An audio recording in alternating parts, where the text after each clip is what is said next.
My name is Charles Klein. Until October 16th, 2010, the worst day of my life was April 20th of that year. That was when I came home early from a business trip and found my wife of 6 years, Haley, in bed with Trent Miller. More on what happened on October 16th later. Haley's infidelity didn't completely surprise me. She had been unhappy with me and our lifestyle. The recent recession hit us hard, and we were struggling with our mortgage. Our house was worth less than our debt. Haley wanted to quit, but I believed we could make it through. Frustratingly, she had insisted on buying a large house, and now most of our income went to mortgage payments. Since Christmas, when Haley was disappointed with her gift, she had been difficult. Nothing I did made her happy. The only joy in my life was our daughter, Tina. Her happiness when I came home contrasted sharply with Haley's contempt. Marrying Haley was a mistake from the start. We were both coming out of failed relationships and rushed into marriage because we felt left out among our married friends. Despite our rocky start, I fell in love with Haley, especially after Tina was born. While some couples break up after having children, our bond seemed to strengthen, or so I thought. Turns out, Haley was either a great actress or had a split personality.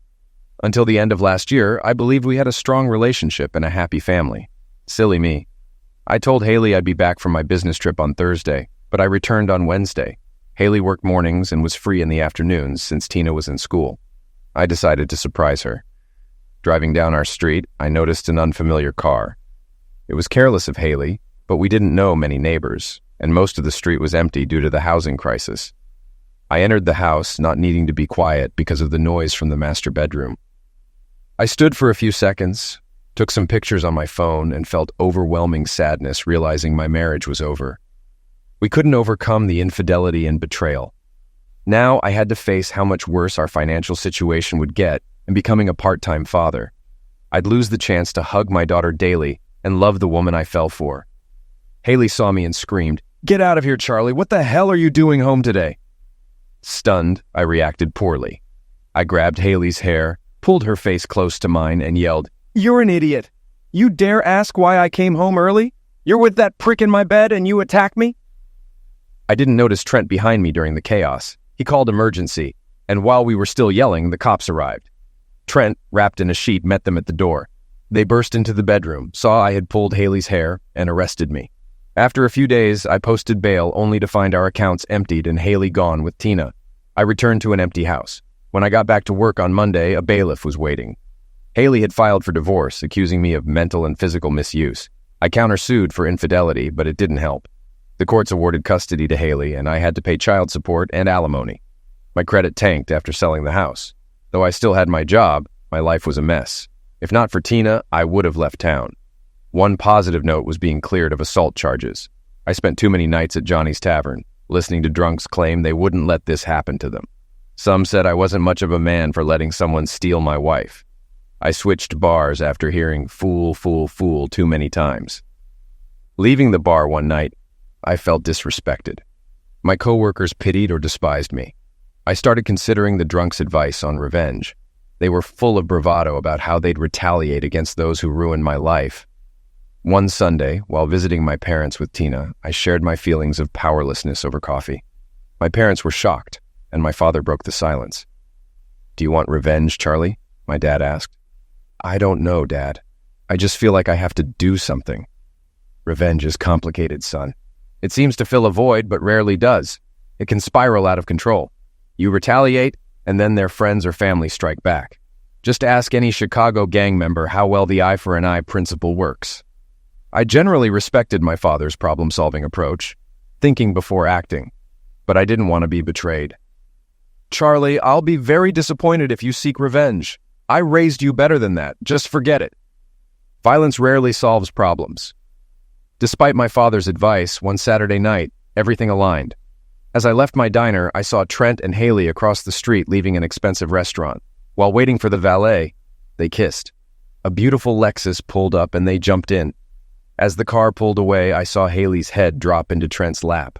I walked over to my old Chevy and sat down, cussing loudly and pounding the steering wheel. Once I calmed down, I turned the ignition. The car, the only one I could afford now that my finances were in ruins, barely started. I thought I had it all figured out. A few weeks later, I approached Trent at night. Before he knew it, I was punching him in the ribs with a bat. I avoided his head, not wanting to eliminate him, just cripple him. I swung again and broke his right leg, then his right arm. As he lay on the ground trying to protect himself, I aimed for his groin. Someone shouted, "I've already called the police!" I ran, tossing the bat, jacket, and mask into a dumpster 3 blocks away. The next time I picked Tina up, Haley asked directly, "Did you attack Trent?" I planned to make Haley sweat, so I just smirked without admitting or denying anything. I was the prime suspect, and the police questioned me multiple times. I had no alibi and simply said I spent the evening alone in my apartment. There were no witnesses, and the weapon was never found. Only motive linked me to the crime. Then one of the drunks from Johnny's got in trouble and tried to cut a deal. He told the cops he knew who struck Trent with a bat, claiming I had bragged about it. The drunk was lying, but the cops and DA didn't seem to care. I was charged with aggravated assault and attempted homicide. With limited finances, I was assigned a public defender. The DA's case relied on circumstantial evidence and a drunk's false testimony. The jury found me not guilty of attempted homicide, but guilty of aggravated assault. I couldn't argue too hard. I had stricken Trent with the bat. One thing worked in my favor. 3 months passed between the assault and sentencing, and Trent's injuries had mostly healed by then. The judge gave me a lighter sentence. 5 years in medium security prison. What happened on October 16th? It was worse than catching my wife with Trent. That was the day I had to submit to my cellmate, Ronald Iron Ron Young. I'm not bi and never had any desire to be with a man, but I had no choice. I ended up with no teeth, a broken nose, and 2 black eyes. Ron and his Aryan gang forced me into this prison relationship. Comply or die.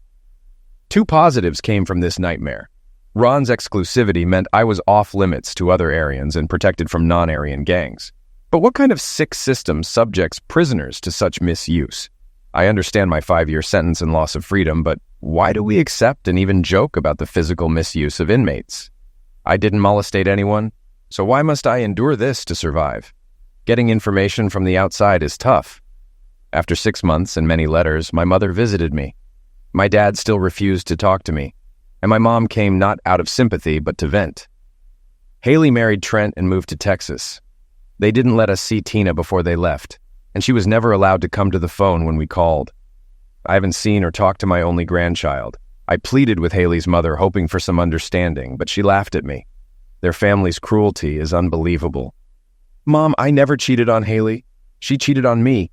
All my letters to Tina came back unopened. I'm working with a prison attorney to get the judge to allow me to communicate with my daughter. Soon after, my mom softened, realizing how much I was hurting. She showed love for the rest of her visit and promised to return. I didn't tell her the worst parts of my incarceration, and she didn't ask. I won't detail those 5 years. I didn't re-educate myself, learn new skills, or become a better person. After a disastrous parole hearing, I learned to hide my emotions. In my first year as Iron Ron's cellmate, I gained strength at the gym, focusing my hatred on Ron, Haley, and Trent.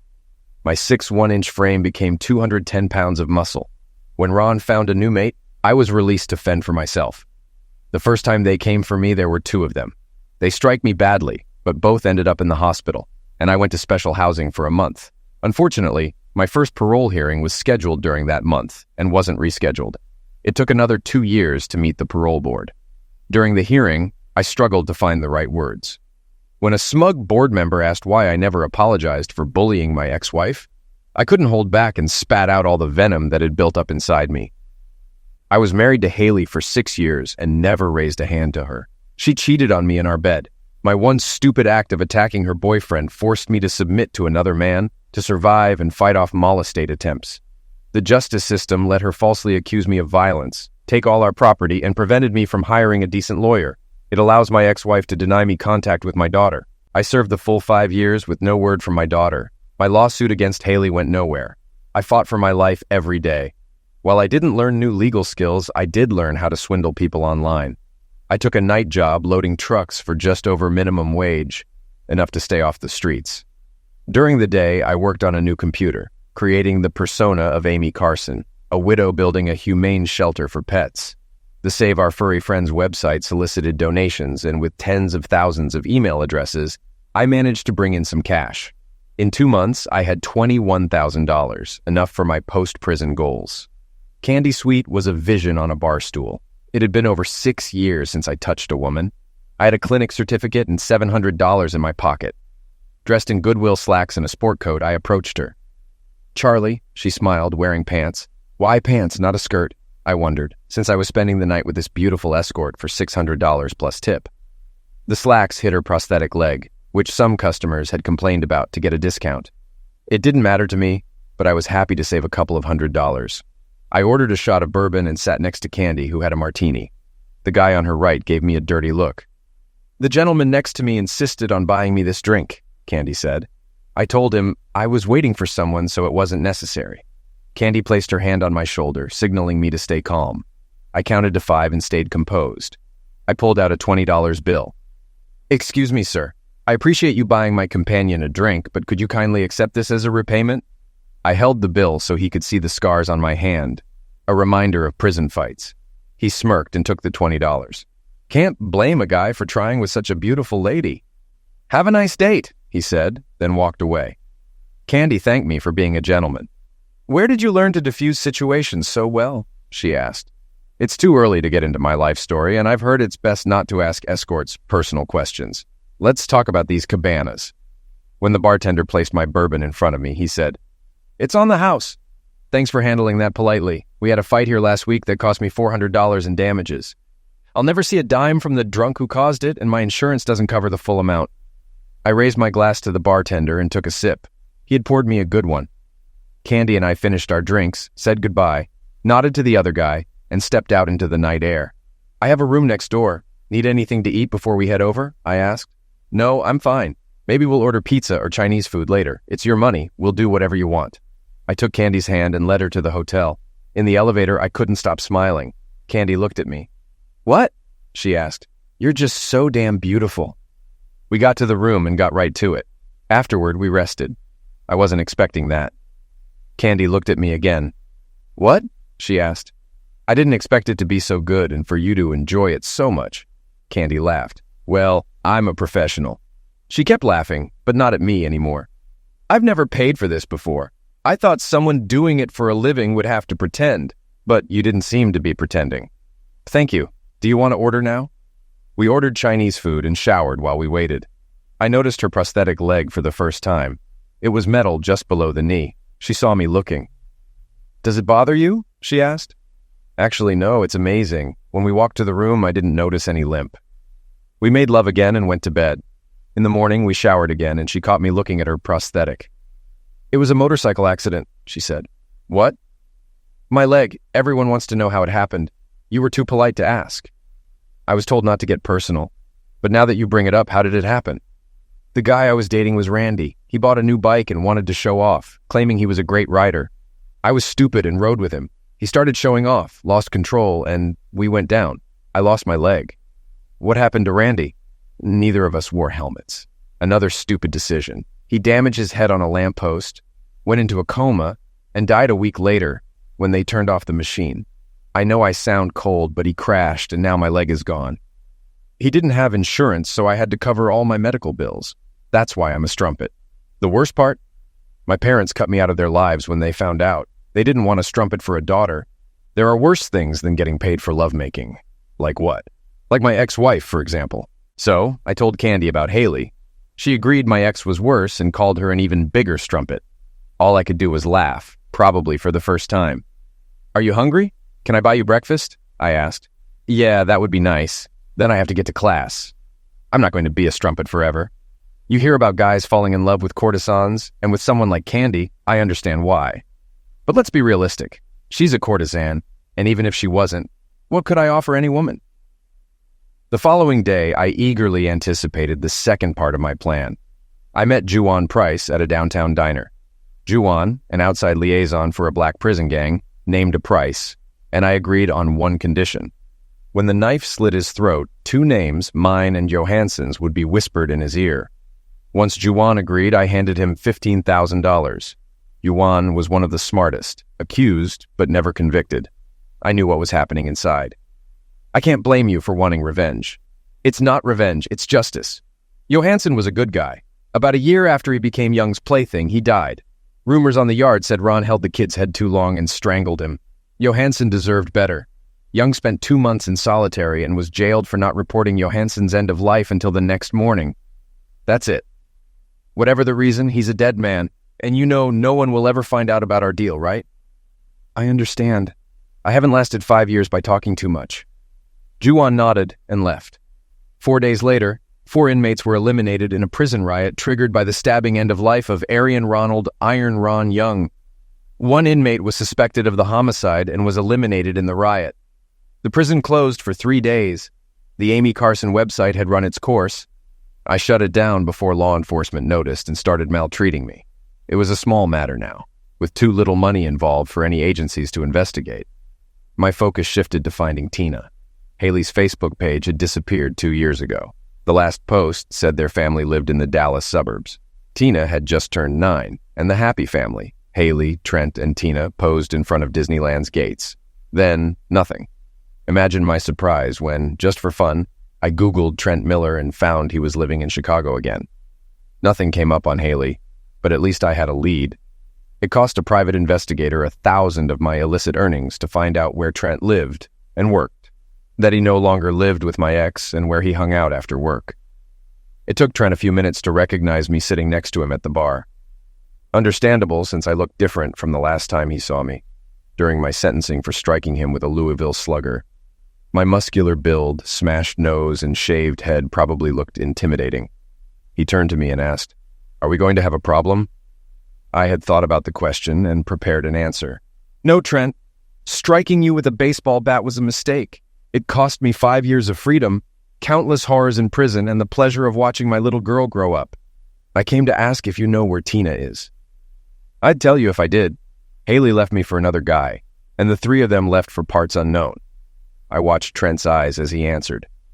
"In prison, you learn to make eye contact because eyes are the windows to the soul." I believed Trent was telling the truth. To reinforce my intuition, Trent continued, "Charlie, I shouldn't have gotten involved with Haley while she was still married to you. It was wrong. I really loved Haley and thought she loved me. It hurt like hell when she left me for that guy. It was the first time I understood how you felt. When we started dating, she fed me lies that I didn't realize until I came back here and talked to some couples you used to know.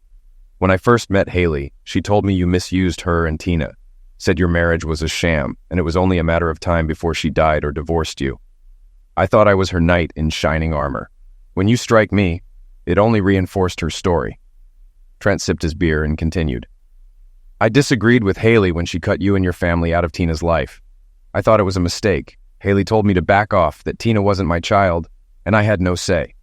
Tina and I had a good relationship during those 3 years. I loved her, but I was never her daddy. Tina missed you." I tried not to cry when Trent said that, but my eyes watered. Trent asked the bartender for a pen and paper.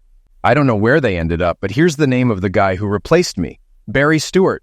He was a carpenter hired by a Plano real estate developer, Chase Holmes. He was working on homes a block away from our house. I have no idea how he and Haley met. I found out when a neighbor called to ask why Haley was loading his truck. I got home just before they left. We were yelling when the cops arrived. I recognized his name and place of employment because of the police. They left, and I found a note in the kitchen saying goodbye. Our accounts were cleaned out. I spent thousands trying to find Haley, but got nowhere. A year later, I sued for infidelity and abandonment, sold the house, and moved here." Trent's face showed resentment as he told his story. He still held a grudge against Haley and me. All I wanted was to see my daughter. I thanked Trent for the information, bought him a beer, and left the bar, pondering my next move. Trent had spent thousands looking for Haley. Why should I waste my limited resources doing the same? There was one person who likely knew where Haley and Tina were, Haley's mother. However, she would probably prevent me from finding out. It was risky. If caught, I'd be sent back to prison. But I couldn't think of another way. Margaret Turner was a creature of habit, always attending church every Sunday at 9 a.m. She always left a spare house key in the faux stone by the patio door. Why bother with a spare key when Brutus, her Rottweiler, was always there? At 9:02, I climbed over the fence from the alley behind her house. The key was in place. I opened the patio door and heard Brutus growl, a sound that would have scared anyone else. Brutus came around the corner into the kitchen where I stood, hoping he remembered me. It had been 6 years since Brutus had last seen me. But years didn't matter.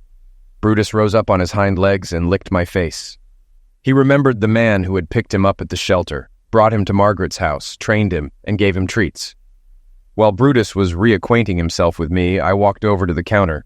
took a dog treat from the jar, and threw it on the floor. Brutus scrambled to get it. I took advantage of the pause to look around. The kitchen hadn't changed since John Turner died 9 years ago. A computer on Margaret's desk was where she paid the bills. I turned it on, and a password prompt appeared. After a moment's thought, I typed John 316. The computer began to boot up. While it was starting, I went through the drawers and found some letters with return addresses. Haley lived in El Paso. I inserted a flash drive into the USB port and copied Margaret's photo, video, and email folders. After getting everything I came for, I shut down the computer, scratched Brutus behind the ears, closed the door, and replaced the key. I spent the rest of Sunday watching videos and pictures of my daughter growing up. Tina had grown so much. She was such a beautiful young girl. I felt like a fool for missing those years. From the envelopes and emails, I learned that Haley and Tina now had the last name Turner. Haley lived with Barry Stewart, but wasn't married to him. Tina was in 5th grade. On Monday, I gave the information and a $500 deposit to a private investigator in El Paso, who confirmed the address and other details were current. Tuesday morning after work, I knocked on my parents' door. Although my mother had visited me in prison, I hadn't seen my father since my sentencing. Back then, he had looked at me with sadness and pain. Now he stood at the door, and I wondered if he would let me in. "Hi, Dad." Dad opened the door wide and pulled me into the house. He looked me in the eyes and then hugged me. "Mary, Charlie's home." Mom came into the room and hugged me too. "Would you like some coffee?" "Yes, please." We sat down at the same kitchen table where I used to eat lunch as a child. Margaret Turner wasn't the only one who liked routines. "Mom, Dad, first let me apologize for letting you down. I'm sorry I didn't listen to your wise words. I'm sorry that I let a bunch of losers convince me to get revenge." Mom hugged me again, and Dad put his hand on my shoulder and squeezed. "I know where Haley and Tina are, and I want you to help me reestablish contact with Tina. I have a few $1,000s to go to El Paso and do whatever it takes to at least get visitation rights. Will you come with me and help?" Dad answered first. "What are you planning to do? Nothing violent, right?" I was hurt that my past actions made that his first question. "No, I'm going to consult a lawyer first. I've done my time. I'm not a parolee, so I can go in and try to get a court order for visitation. But let's be honest, I'm an ex-convict, convicted of assault. I think it would be best if my parents came with me and the three of us filed an appeal." Dad looked at Mom, and I saw the pleading in her eyes. She didn't need to say a word. Dad agreed. "When do we go?" "Can you be ready in a week? I need to give notice at work and settle some things. Can we take your car? We'll need wheels while we're there." "Yeah, I'll take it to the shop tomorrow and make sure it's ready to go. We'll head out next Monday, okay?" With that, I had another cup of coffee and caught up on some family gossip. It felt good to be home again. Over the next few days, I used my free time to find the best family lawyers in the El Paso area. After finding one with great reviews, I called and made an appointment for the following Thursday. That gave us 3 full days to drive to El Paso. I hoped Dad and Mom could make the trip. Dad was almost 70, and Mom was 66. Dad's Lincoln Continental. Turns out good old Mom is a big Matthew McConaughey fan. It would have been the perfect car for the trip. But when Dad found out about the Thursday appointment, we all agreed to leave on Sunday and have an extra day to cover the 1,500 miles. That Sunday, I, a 36-year-old man, set out on the trip with my mother and father. We drove out of town. It's all freeways now, but years ago it was Route 66. Before we entered St. Louis, Dad told us how when he was only 3, his parents drove that road to Los Angeles. Back then, all the roads were 2-lane roads. You couldn't drive more than 400 miles in a day. It took the family 7 days to get to Los Angeles. It seems my grandfather, who died before I was born, had a job waiting for him in California. One of his army buddies was in the painting business. After the war, with all the new buildings being built, it was supposed to be a gold mine. Unfortunately, Dad said his mom, my grandmother, was homesick the whole year they lived in Pasadena. My grandfather packed up the family and returned to Racine. Everything ended up working out for the best. My grandfather became the CEO of an aluminum smelter. He was doing well until he was found hunched over his desk, dead of a heart attack at 58. I was born a year later and named in his honor. During the 4 days we spent in the car, Mom and Dad shared more stories about the old days, stories I had either forgotten or was too busy to listen to growing up. I moved away when I was 18, so this was the longest we had spent together since our last vacation to Washington, D.C. when I was 14. On Thursday afternoon, we arrived at the law office of Gladys Harper. Unlike my previous encounters with the law, this was a positive experience. I told the lawyer everything: how I was convicted, my time in jail, the lack of communication with Tina, how my parents were also deprived of contact, my divorce from Haley, her subsequent marriage, and her divorce from Trent. The lawyer's eyes lit up when she heard that Trent was suing for infidelity and child abandonment. It wasn't a pretty picture, but it didn't make Haley look like an angel either. The lawyer's reluctance to take our case vanished when my mother nearly broke down in tears, explaining how she couldn't hold on to her granddaughter. I gave the lawyer a deposit, and she started working on the paperwork. Now, all we had to do was wait. We decided not to spend the weekend in El Paso, and instead traveled to Big Bend National Park. Despite our preoccupation with the events in El Paso, it was an incredible weekend enjoying the sights of the quiet and stunning park along the Rio Grande. 4 days later, I received a call from Miss Harper, the administrator. We were to meet at her office Tuesday morning to prepare for a hearing before a judge. By Tuesday afternoon, Gladys Harper was busy. She even had a signed statement from Trent Miller stating that Haley had dumped him and severed his relationship with Tina. I later learned that Trent did this on one condition: Tina had to be told that Trent had not abandoned her and that he loved her. We met again in the lobby of the courthouse and headed to the judge's office. I'm not naive. It was clear within the first 10 minutes that the judge and our attorney had a great working relationship. We answered the judge's questions. Then Miss Harper clarified that we were only seeking a preliminary meeting with Tina to reestablish contact and were willing to have a court-appointed social worker accompany us. Miss Harper told the judge, "Given Miss Turner's past actions in denying the client's contact with Tina and then doing the same with Trent Miller, we ask that Haley Turner not be informed of the meeting, as she will likely use this time to delay it and further turn Tina against the clients." That's where the working relationship and all the money we were paying Harper paid off. You could have knocked me over with a feather when the judge granted the request. The meeting was set for the next day. We were to pick Tina up from her school with the judge's order in hand, accompanied by Miss Harper and a social worker. We were given 3 hours to take Tina to a local cafe, talk to her, and then drive her home. Walking out of the courthouse into the warm Texas sunshine, I couldn't remember ever feeling as light and happy as I did at that moment. It took all my willpower not to hug Miss Harper right there. She said she was already working on the paperwork to establish visitation rights for me and my parents.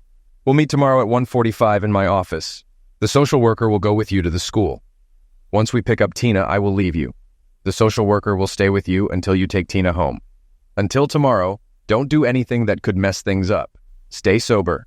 Stay calm. Whatever you say or do, especially when Tina's mom overreacts, stay calm. We expect her to do or say something in front of the social worker that will only help us when we petition for visitation. Treat the social worker like she is your friend, because she may become one when the case goes back to court. The judge just gave us a valuable gift, so treat it that way." With those words, she walked away. I hugged Mom and Dad and thanked them again for their help. The next 22 hours dragged on. We stayed close to the hotel and grabbed a bite to eat at the diner across the street. Part of me expected something bad to happen. Would we show up at Tina's school tomorrow and find that she wasn't there? My parents tried their best to reassure me, but I could see the worry on their faces. We arrived at Gladys Harper's office at 1:35. Minutes later, a short, stout woman of Hispanic descent entered the office. Miss Marie Hernandez introduced herself and spent several minutes explaining how she would conduct surveillance while trying not to be intrusive. Apparently, she had read our attorney's motions because she was very kind to my mother. Like one grandmother to another, Miss Hernandez also gave us some advice on how best to approach Tina after such a long and traumatic separation. Later, we were grateful for this advice. I had been plagued by anxiety about how Tina would react to my appearance. We walked into the school's administrative office 30 minutes before dismissal. The principal and vice principal read the court order, called the district office, and spoke with the legal department before agreeing to allow Tina to leave with us. 10 minutes before the dismissal bell rang, Tina was taken out of class and brought to the vice principal's office. The first person she saw was my mother, and Tina's eyes lit up when she recognized her grandmother. "Nana!" Tina ran into her grandmother's arms, and my mom dropped to one knee to hug her back. She was openly crying. Tina looked up when she saw my father approaching. "Daddy!" When Tina started talking, she couldn't say Grandpa and called him Daddy instead. The name stuck, and we all thought it was cute. Daddy picked Tina up, hugged her, and kissed her on the nose. Tina then looked at me, standing off to the side. "Daddy?" given my changed appearance since our last meeting. Her hesitation was understandable. Miss Hernandez had suggested letting Tina see her grandparents first because they looked the same as 5 years ago, and there's always a special bond with grandparents. I knelt and held out my arms, praying my hug would be accepted. Tina ran into my arms. Our reunion was interrupted when the vice principal entered the office with Haley, who was waiting in the parking lot to pick up Tina. Haley looked around and exploded. "What the hell is going on? What are you all doing here? Leave Tina alone." Miss Harper entered with Miss Hernandez beside her. Miss Harper handed Haley a court order. "Miss Turner, this court order allows Tina's father and grandparents to visit her today for 3 hours, accompanied by Miss Hernandez to ensure her safety and compliance with the order to return Tina to you within 3 hours, starting immediately." Haley glanced at the papers and tossed them back to Miss Harper. "I don't care what these papers say. You can't just come in here and take my daughter." Haley pointed at me and my parents. "Those people have no business being here. She's my daughter." Haley grabbed Tina, who hid behind my mom. Miss Hernandez, standing in front of Haley, noticed this dynamic. "Miss Turner." Before she could continue, Haley shouted at her, using derogatory language about Miss Hernandez's ethnicity and physique. "Miss Turner, do you want me to call the police? If so, keep it up, and I guarantee you will be put in jail until you calm down and stop threatening people." At this point, the vice principal intervened, trying to calm Haley down. They entered her office, and we took the opportunity to leave with Tina and Miss Hernandez. The 4 of us sat in a small cafe a few blocks from the school with Miss Hernandez at a nearby table. She had advised us on how to start a conversation with Tina after so many years apart. We followed her advice, and it made a big difference. Tina didn't seem intimidated by our presence, but my heart broke when my little girl tearfully asked, "Daddy, why didn't you ever call me or write me? Why didn't I get cards for my birthdays?" Thankfully, I was prepared. I pulled a large manila envelope from Mom's purse. "Tina, I thought of you every day we were apart. Here are all the letters, postcards, and birthday cards I sent. They were all returned to me. Your mother sent them back. She didn't want me and your grandparents in your life. Twice I hired lawyers to get her to let me talk to you." I showed Tina the envelopes, each marked "Returned to Sender" by Haley. "But why did she do that, Daddy?" I wanted to say, "Because your mother is a cow," but I didn't. I took her hand and said, "Someday you'll have to ask your mom about this, but not today. Today, let's just talk together. You, me, and your grandparents. We all love you and want to know how you're doing in school. What are your friends' names? Do you play sports?" 3 hours flew by. The 5 of us got into Dad's Lincoln and drove to Haley's house, arriving right on time. Haley was standing on the porch, smoking a cigarette, looking pissed off. I parked the car at the curb when Tina asked from the back seat, "I want to show you my room." I looked at Haley and replied, "I don't know if that's a good idea today, Tina. Your mom doesn't seem to want us in your house. But it's my house, and I should have the right to invite people into my room." Tina looked so offended that Mom said, "Why don't you show me your room today, Tina? Next time we can all see it." Tina agreed. Miss Hernandez said she needed to accompany them. Mom, Miss Hernandez, and Tina got out of the back seat and walked up to the porch. Dad and I couldn't hear the words clearly, but the exchange was heated. As intimidating as Haley looked, Miss Hernandez was even scarier. A few minutes later, Mom, Miss Hernandez, and Tina entered the house. Haley stayed on the porch, shooting daggers at Dad and me. She even tripped us up. To this day, I don't understand why Haley hates me so much. We stood there for about 10 minutes when 2 patrol cars pulled up, one in front of our car and one behind. I'll admit that for a moment I panicked. Had my hit and run with Ronald Young gotten out? Had someone figured out that I was behind the fake internet scam? I was this close to being back together with my little girl, and here it was.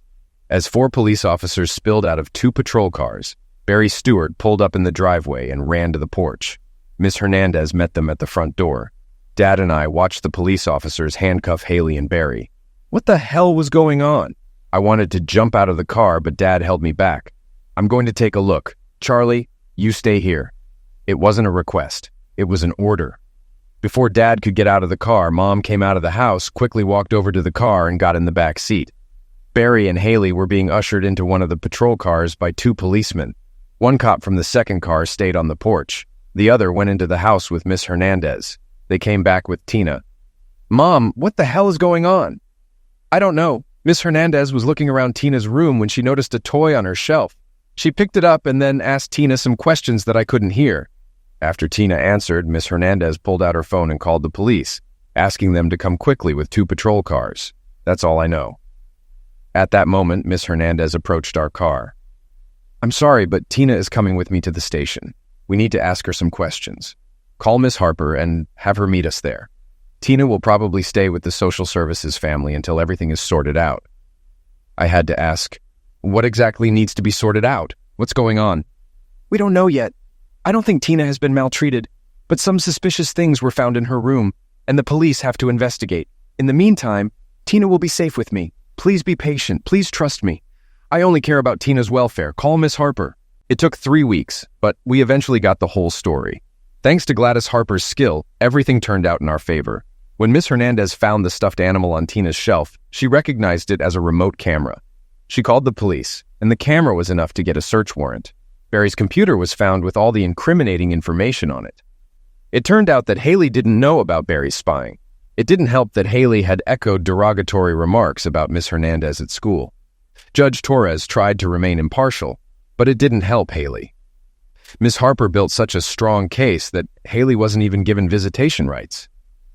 2 months after arriving in Texas, we were leaving in Dad's car with Tina strapped into the seat next to Mom. Tina and I moved into my in-laws' house for almost the entire first year. Following the therapist's advice, we had to treat Tina carefully. We even allowed Trent to attend Tina's 11th birthday party. Forgiveness was part of the therapist's recommendations, which meant allowing Haley's mother limited access to Tina. These measures kept me on my toes, but after a half-hour conversation with Tina's therapist, I agreed that it was for Tina's sake, and I just had to accept it. The hardest part was when Haley moved back to the city. We let Tina visit her mom at her grandmother's house a few times until her mom got a call from Margaret Turner. "I hate to do this, but I have to tell you. Haley says horrible things about you, Charlie, and Hank.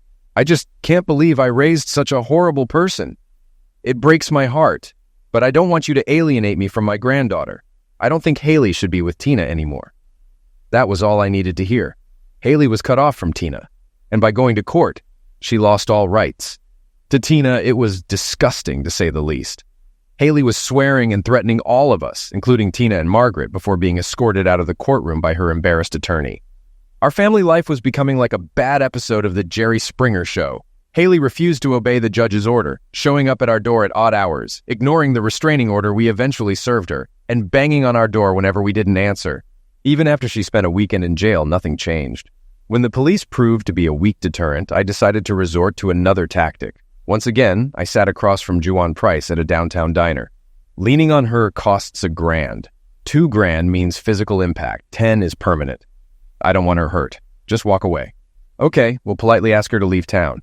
Juwan accepted the envelope and left. I wasn't surprised to learn that 2 weeks later, Haley was back in Texas. A year later, I was surprised to hear she had moved back in with Barry Stewart after he was paroled. The last I heard from Margaret was that she and Barry were living in Nicaragua after he skipped out on his parole. I ended up talking to Tina's therapist about Haley. She said it's impossible to diagnose someone without meeting them, but given some of Haley's behaviors, it's likely she suffers from one or more psychoses. I was glad to see this woman gone for the foreseeable future.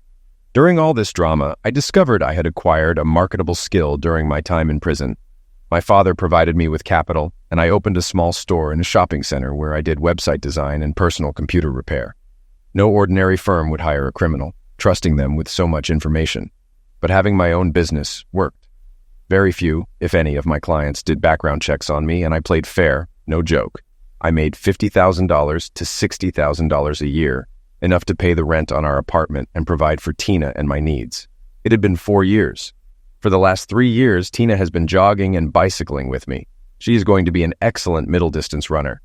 The high school track coach has his eye on Tina. Next year, Tina will probably compete in high school as a sophomore. Saturday morning, Tina and I spent the morning bicycling and running a fun run in Crystal Lake, a 25-mile bike course followed by a 10-kilometer run. Throughout the bike course, we stayed together. The last 2 miles, we rode behind a woman who pedaled fast, even with one prosthetic leg. Tina remarked how courageous it was to compete with such an obstacle. Of course, this woman reminded me of Candy, but she had short brown hair, and her prosthetic leg was very different from Candy's. I never once looked at her face as we passed her, but the memory of that night with Candy almost embarrassed me. After all, I was with my daughter. Not the best time to be having such thoughts. We switched from bike to run, and 42 minutes later, as Tina and I approached the finish line, a woman passed and finished in front of us. Tina walked up to her while we were catching our breath and introduced herself. The woman stood with her back to me and graciously accepted Tina's outstretched hand. That was amazing. Thank you. Tina kept walking and talking, and I held back, not wanting to interrupt her. It's like Tina to make new friends wherever she goes. Lately, she's been trying to get me to meet more people and strike up conversations with women she doesn't know. After a few minutes, they stopped and turned to me. It was a face I could never forget. This is my dad, Charlie Klein. Dad, this is Casey Sweeney. Candy, now Casey, looked at me, not recognizing me at first, but something flashed in her eyes. Nice to meet you, Casey. I shook her hand. Dad, I told Casey we'd stop at that place on the river where you like to eat. Casey agreed to join us. I laughed. That would be great. We're heading to the Broken Paddle. Do you know it? Now Casey had time, and she remembered when and why we first met. Maybe I should let you two have some father-daughter time. Let me take a reprieve. Casey, that's very nice of you, but we've been spending time together all week. I think Tina would enjoy the company of another person of her lovemaking for a change. Please don't disappoint Tina or me. Join us. Are you sure? I replied. Do I need to beg?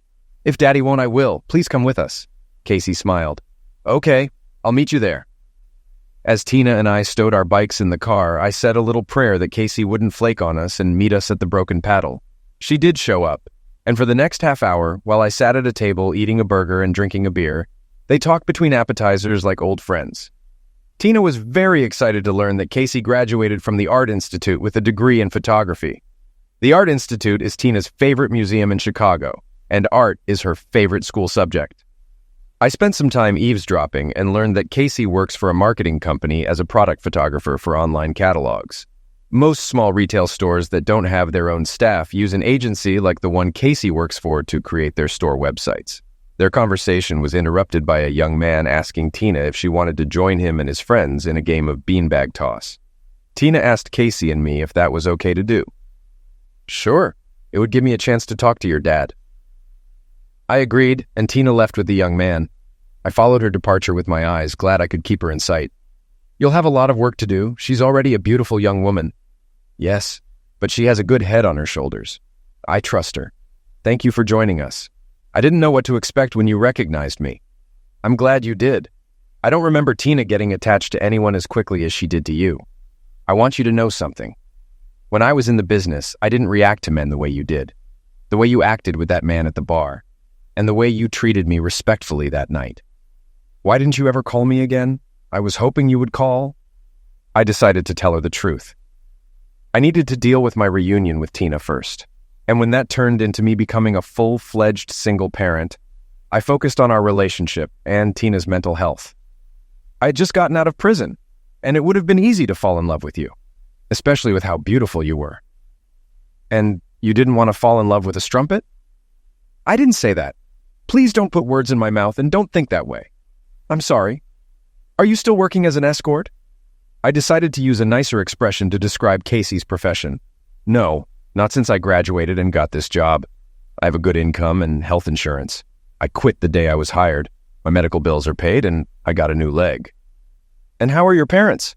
I seem to remember you and them being estranged. You have a good memory. Mom talks to me now. Dad still has a hard time accepting that I spent 18 months selling myself. He says he'd rather mortgage their house and empty his 401k, but I could never do that to them.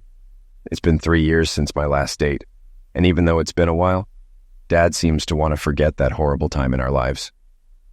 Casey and I spent the rest of the hour talking about Tina and our work. When Tina returned to our table, it was time to leave. Can Casey come over for dinner next weekend? All I could think about at that moment was how happy I was to have such a smart daughter. Dinner the following weekend started a series of dinners, then dates, and eventually a romance. Casey and I have been dating for a little over a year now. I've been thinking about proposing to her, and Tina is all for it. She loves Casey, and they've become best friends. Before I ask Casey, I'm going to ask her father for his blessing. Hopefully, this will help spur their too-slow reconciliation. Her father, like many men, wonders why Casey's past as a courtesan doesn't bother me. Perhaps it would, but Casey and I have talked it out. We both agree that fidelity in marriage is non-negotiable. Some might say I'm a complete idiot for marrying a former courtesan and letting her into my daughter's life. But let me tell you a little story. 2 years before that race day in Crystal Lake, I was dating a very nice woman, and we were getting serious. One day, she asked me how I lost my 2 front teeth. I decided to tell her the whole truth, including my relationship with Ron Young, but not about the subsequent attempt on his life. Shortly thereafter, she became unavailable for dates and any meetings. The message was clear. She couldn't tolerate a man who had done what I did to survive a prison sentence. After a few months of getting to know Casey, when things got serious and we became exclusive, I decided Casey needed to know the truth and let the chips fall where they may. Casey looked up at me when I finished the story, and her blue eyes sparkled. Sometimes, to survive, we do things that contradict who we think we are. The most important thing is not to let it change you from the inside out. You have to forgive yourself and vow to remain who you used to be. You are back to being Charlie Klein, a loving father and a good guy. If you need to forgive yourself for what happened in prison, start today. I love you, Charlie Klein, and don't think you have anything to be ashamed of. Of course, Casey didn't say that when she hugged me, but she didn't need to. Sometimes forgiveness, if you love the right person, is all you need to live a good life.